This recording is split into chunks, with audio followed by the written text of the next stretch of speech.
Hey there, this is Barbara Page with the Worldwide EndoMarch co-founder, and I am presenting a PowerPoint presentation for those who signed up to learn more about the idea of traveling to all 50 state capitals plus Washington, D.C. Next year on the day before Worldwide EndoMarch, which would be Friday, March 27th of 2020. So it's approximately about 14 minutes, so bear with me, but hopefully it'll help answer a lot of questions. We will also have a video conference call scheduled for Sunday, November 24th at 3 p.m. Pacific Standard Time. So stay tuned. At the end of the presentation, I'll give more information about that, that you're going to get an email with a link and how to get scheduled for that. So let's go ahead and dive right in. I'm going to get rid of the camera portion here so that you can see the full slides. So let me get that done, and here we go. Let's jump in. This slide is just to show an overview of what we're going to cover today. You can see that day one, we're sort of calling that a nationwide call to action. That includes elected official meetings and what we're dubbing right now as a nationwide Endo walkout. I'll go over the objectives and organizational strategy so you can see how we could, we can pull this off actually. And then the day two would be the actual traditional global worldwide EndoMarch. And then after that, I just go through next steps of what we do after learning about this. So the idea behind the Endo 2020 2 days of action, which is sort of the umbrella term I'm using to talk about these 2 days of action, is to increase our national outreach efforts to U.S. legislators during their hours of operation.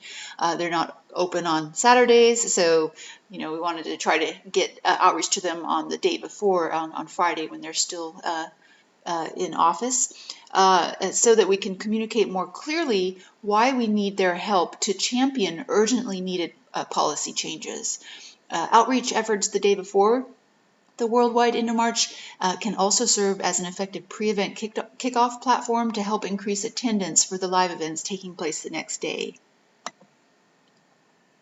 And you can sort of see the concepts, side by side. The Friday, March 27th is focusing on nationwide call to action directly at legislators, and the next day is the global EndoMarch geared toward unity for the community and awareness. For day one, a little bit more detail.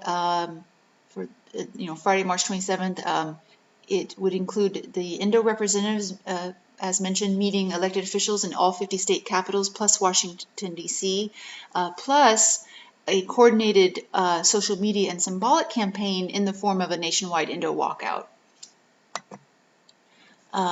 Day one of Endo 2020 will start on Friday, March 27th, 2020, and will focus on a nationwide call to action to address the fact that the endometriosis community is being harmed by gender-based discriminatory public health policies, health insurance practices, and disability denials, all of which are in fact unconstitutional.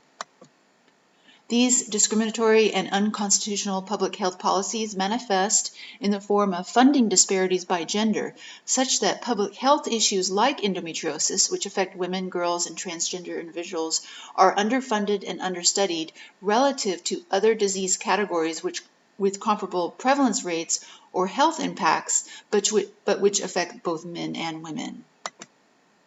In terms of health insurance policies, U.S. and state insurance commissioners and regulators are supposed to protect American citizens from unconstitutional gender-based discriminatory insurance practices.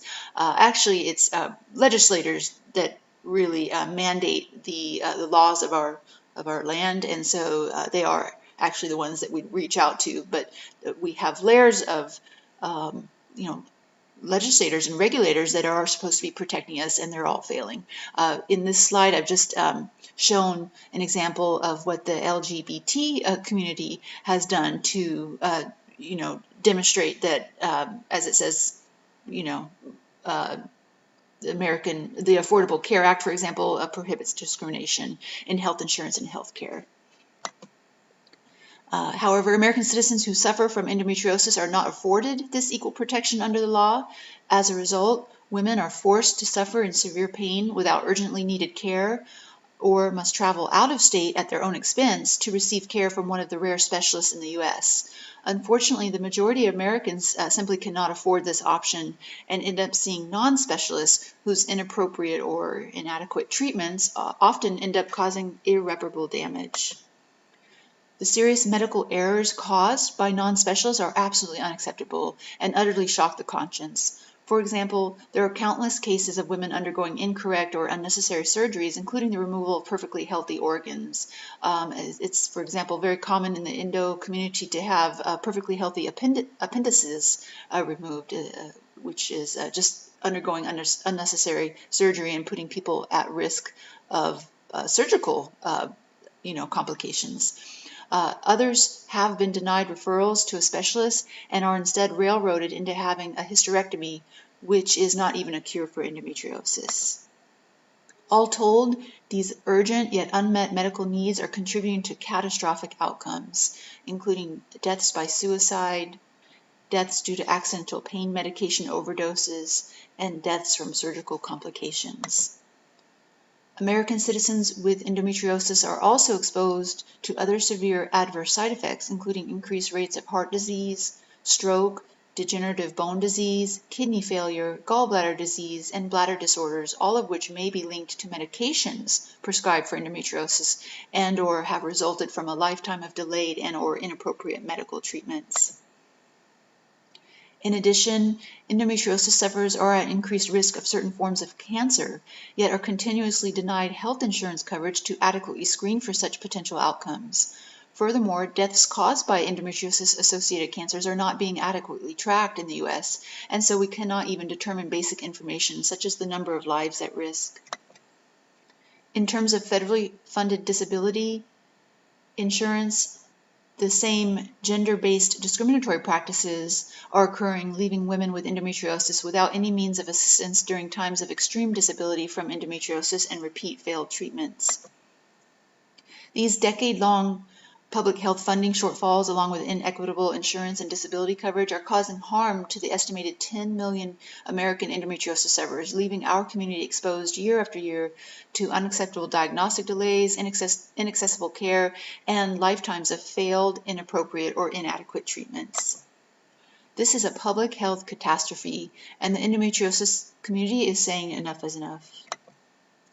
The U.S. Constitution is supposed to guarantee equal protection under the law, particularly with respect to public services funded by state and/or federal programs. In public health, these include the National Institutes of Health, the CDC, the state and federal departments of public health, Department of Health and Human Services, U.S. and state insurance commissioners and regulators, and federally funded SSI disability insurance, just to name a few. The time is now to reclaim our rights, our bodies, and our lives. We demand action from legislators who are responsible for redressing unconstitutional discriminatory policies, which for decades now have failed to provide equal protections and our benefits under the law. This is a flagrant violation of our civil rights as American citizens, and legislators are obliged by law to remedy these inequities. In terms of organizational strategy for meeting with the elected officials and communicating these goals and grievances, to help carry out this plan of organizing delegations to all 50 states plus DC, we are recruiting and training state leaders who will be able to travel to their respective state capitals on Friday, March 27th as representatives of the endometriosis community. State leaders would coordinate with the EndoMarch HQ staff, who would help identify legislators from each leader's home district, and then our staff would schedule the in-person meetings for Friday, March 27th. We would actually work closely with each individual so that you have a say, of course, in the scheduling, and also can choose from amongst the elected officials from your district. If you have a preference, we can help set up a meeting with the elected officials that you would prefer to meet with.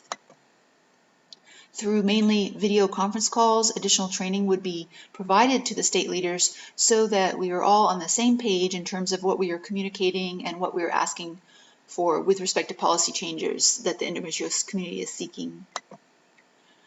Supporting materials would be mailed to all state leaders, including lanyard name tags, yellow ribbon buttons, business cards, and printed materials to leave with the elected officials.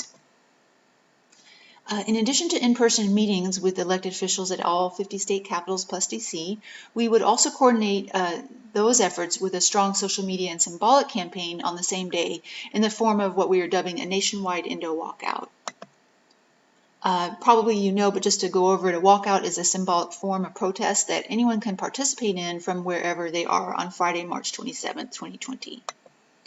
Recent examples of walkouts include those organized by the little Swedish girl and climate change activist Greta Thunberg, and the student walkouts to protest gun violence.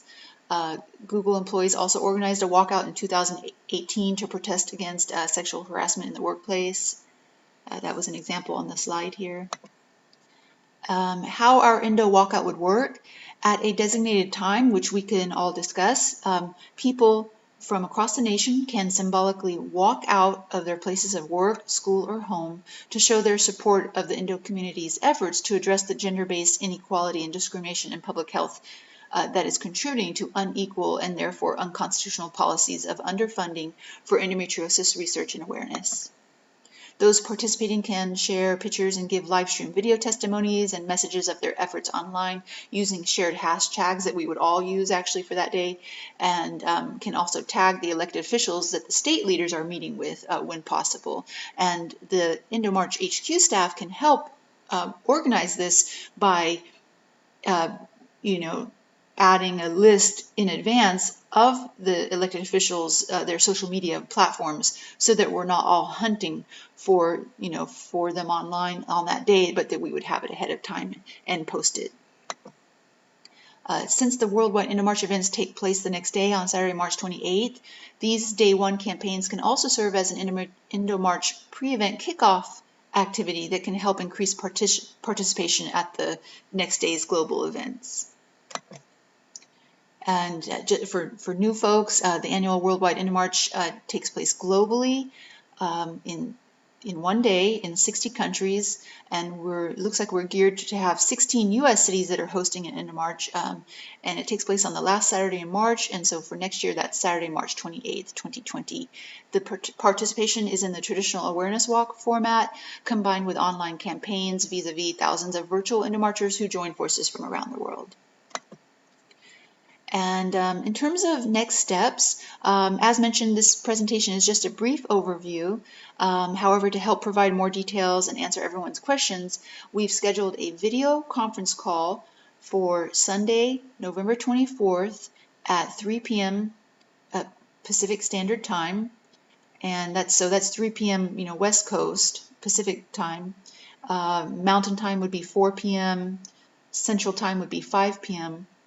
and East Coast time would be 6 p.m. We will be emailing the instructions and a link that you would click on in order to download the GoToMeetings.com app or platform that you would need to get onto the video conference call. And the next slide here shows at the top there where you can email us if you're having any tech difficulties of getting onto that video call. The pictures of my teammates here will all be on the call to help anyone that's having tech difficulties. Just email us at info@endomarch.org and we would be able to help. And that wraps up today's brief presentation. Hopefully I'll be able to see you all or hear you all in the video call for Sunday, November 24th at 3 p.m. Pacific Standard Time. So thank you so much again for your time and support, and hopefully see you later.